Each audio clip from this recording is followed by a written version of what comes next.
क्या जयंती मनाने से हमारे बहुजन समाज का वो समस्या समाधान होगा?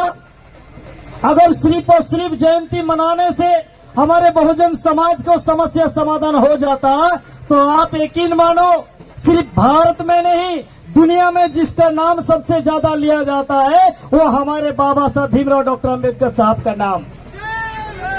लेकिन मैं एक बात पूछना चाहता हूं, अगर जयंती मनाने से या बाबा साहब डॉक्टर अम्बेडकर साहब का नाम लेने से या जय भीम बोलने से अगर हमारे समाज का समस्या समाधान हो जाता तो इस देश में नहीं दुनिया में डॉक्टर अम्बेडकर साहब का नाम सबसे ज्यादा लिया जाता है, लेकिन एक भी समस्या हमारे बहुजन समाज का नहीं होना चाहिए था। ऐसा है क्या? आज हम लोग बाबा साहब भीमराव डॉक्टर अम्बेडकर साहब का जयंती तो मना लेते हैं, लेकिन उतना ही ज्यादा समस्या में आज भी हम लोग भुग रहे हैं। इसका क्या वजह है साथियों? क्योंकि सिर्फ और सिर्फ हम लोग जयंती तक सीमित रहते हैं। अगर आज पूछा जाए, आज सिर्फ मसान धावड़ा में ही नहीं, या सिर्फ भीम आर्मी का द्वारा ही नहीं, या सिर्फ SC/ST का संगठन का द्वारा ही नहीं, बल्कि आज भारत में या वर्ल्ड में कई लाखों हजारों जगह पर जयंती का कार्यक्रम समारोह ऑर्गेनाइज हो रहा है। और इन लोगों का द्वारा क्या नारा लगाया जाता है कि बाबा साहब तेरा मिशन अधूरा, हम सब मिलकर के करेंगे पूरा। बाबा साहब तुम्हारा मिशन अधूरा, हम सब मिलकर के करेंगे पूरा। अगर उन लोगों से पूछा जाए कि बाबा साहब को मिशन ही कौन सा था, इस सवाल का जवाब ये लोग नहीं दे पाएंगे। ये कौन सा मिशन अधूरा था जिस बाबा साहब का उस मिशन को पूरा करने के लिए हम लोग जो काम कर रहे हैं? साथियों, 1 जुलाई 1920 को बाबा साहब ने कहा, क्या कहा कि गुलामी में जिनका बातें आप सह नहीं पाते हो, आजादी में उनका लाते खाने पड़ेंगे। हो रहा ना कि गुलामी में जिनका बातें सहन नहीं पाते हो, आजादी में उनका लाते खाने पड़ेंगे। आज जूता भी खा रहे हमारे समाज के लोग, फिर भी उनका आंख तक आज नहीं खुल रहा है। कुत्ता का बच्चा का आंख 7 दिन में खुल जाता है। कुत्ता का जो जन्म होता है बच्चा, उसका आंख भी 7 दिन में खुल जाता है। लेकिन हमारे समाज इतना ज्यादा गंभीर निद्रा में आज भी सो रहा है, इसका पीछे इतना अल्लाह से पा रहा है, फिर भी इनका आंख आज तक नहीं खुल रहा है। ये जो बाबा साहब डॉक्टर अम्बेडकर साहब का जो लड़ाई था, वो कौन सा मिशन था? उस मिशन को समझना होगा। सिर्फ जयंती मना करके फिर 6 दिसंबर आकर के उसी बाबा साहब के चरणों में माथा टेकने से हमारा समाधान होने वाला नहीं है।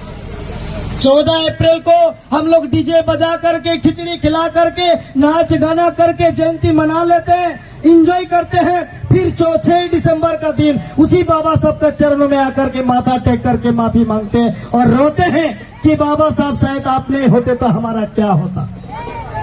साथियों, जो मैं बताना चाहता हूं कि बाबा साहब भीमराव डॉक्टर अम्बेडकर साहब का कौन सा मिशन था, वो मिशन क्या था कि बाबा साहब भीमराव डॉक्टर अम्बेडकर साहब इस देश के बहुजन समाज को इस गुलामी से मुक्त करने का लड़ाई बाबा साहब ने लड़ा। फिर 1942 को बाबा साहब ने कहा, क्या कहा कि हमारी लड़ाई समता संपत्ति के लिए है, बल्कि हमारी लड़ाई संपूर्ण आजादी का है। 1951 को बाबा साहब ने फिर कहा, क्या कहा?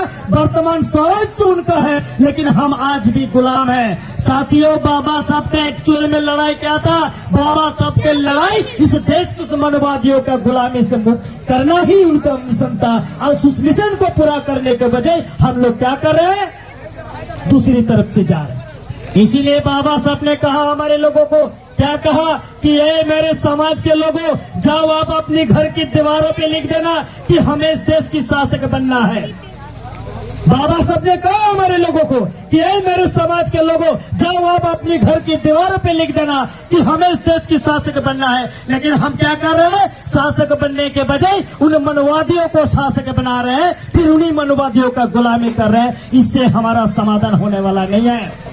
इसीलिए बाबा साहब को पढ़ना होगा, बाबा साहब को समझना होगा, बाबा साहब को उस मिशन को समझना होगा। जब तक हम बाबा साहब का उस मिशन को नहीं समझेंगे, तब तक हम इस देश की समस्या से मुक्त होने वाले नहीं है। जिस समस्या को समाधान करते करते, जिस मिशन के लिए बाबा साहब अपने जान को कुर्बान कर दी, अगर हम ये सोचते हैं उनका चरणों में माथा टेक करके या जय भीम बोलने से हमारे समाधान हो जाएगा समस्या, तो कभी होने वाला नहीं है। उस मिशन को ही समझना होगा। बाबा साहब के लड़ाई था इस देश के अंदर में बहुजन समाज को शासक बनाना। और जब तक आप शासक इस देश का नहीं बनोगे, जब तक आप इस देश का हुक्मरान नहीं बनोगे, तब तक आपके साथ हो रहे अत्याचार को कोई खत्म नहीं कर सकता है। क्योंकि इस देश के अंदर में मनुवादियों का राज है और ये मनुवादियों का एंटीडोज है ब्राह्मणवाद, अम्बेडकरवाद।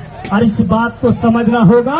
इसीलिए बाबा साहब भीमराव डॉक्टर अम्बेडकर साहब का जयंती मनाने के साथ साथ उसका मिशन को, कारवा को समझना होगा, तभी हमारा मुक्ति है, नहीं तो हमारा मुक्ति होने वाला नहीं है। इतना ही बात कह करके आप तमाम साथियों ने यहाँ पर हमको बोलने का मौका दिया, मान सम्मान दिए। मसान धावड़ा के साथियों के साथ बंकोला के तमाम साथियों को मैं तहे दिल से शुक्रिया अदा करना चाहता हूँ कि आप लोगों ने ये जो खूबसूरत कार्यक्रम ऑर्गेनाइज किए, इसीलिए बहुत बहुत आभार। आप लोगों ने मेरा बात को सुना, इसीलिए धन्यवाद। जय भीम, जय भारत, जय संविधान।